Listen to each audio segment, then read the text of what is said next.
Hello, नमस्कार. तर तुम्ही मेकअपचा किट पाहिला का परीचा आमच्या? तर तो मेकअपचा किट नसून ते कप ठेवायचा आहे. म्हणजे कप आणले होते मी. तर तो कपांचा बॉक्सपासून परीने कसा जुगाड बनवलेला आहे तुम्ही बघा. आणि तुम्ही सुद्धा असं कपांचा बॉक्स जो असतो तो फेकून न देता असं तुम्ही काहीतरी ज्वेलरी वगैरे ठेवायला करत जावा. खूप छान असं एकदम साहित्य आणि मस्त असं सेटमध्ये राहतं आणि परीने छान अशी कुठलेही बॉक्स ती टाकून देत नाही बरं का. तुम्हाला अजून तिने बरेचसे जुगाड केलेले आहेत. तर ते तुमच्याशी शेअर करत जाईल आणि तुम्हाला ही बॉक्सची आयडिया कशी वाटते मला कमेंट करून नक्की सांगा. तर खरंच खूप छान अशा वस्तू बसतात बरं का. बांगड्या वगैरे ज्या आपल्या हेवी बांगड्या असतात छान, तर त्यासुद्धा मस्त बसतात. परत कानातले, गळ्यातले असं आणि आपल्याला वेळेच्या वेळेला सापडतात. तर तुम्ही सुद्धा असंच घरगुती जुगाड करून नक्की पाहत जा आणि तुम्हाला कसा वाटला कमेंटमध्ये नक्की सांगा.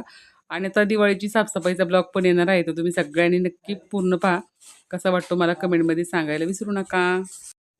तर तुम्ही सुद्धा असंच आहे ना, कपाच्या बॉक्सचा असाच उपयोग करून पहा आणि परी छान मस्त अशी टाकाऊपासून टिकाऊ वस्तू बनवत असते. तर तुम्हाला आजचा जुगाड परीचा कसा वाटला मला कमेंटमध्ये सगळ्यांनी सांगायचं आहे. नवीन असाल तर चॅनलला सबस्क्राईब, लाईक, कमेंट नक्की करा. आणि आता मी ब्लॉग टाकणार आहे, तो सगळ्यांनी पूर्ण पहा.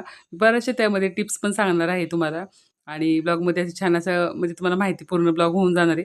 त्यामुळे पूर्ण ब्लॉग नक्की सगळ्यांनी पहा आणि अशाच तुमच्याशी छोट्या-मोठ्या गोष्टी मी शेअर करत जाईल. तर कसा वाटला आजचा मिनी ब्लॉग नक्की कमेंटमध्ये सांगा. श्री स्वामी समर्थ. जय जय स्वामी समर्थ.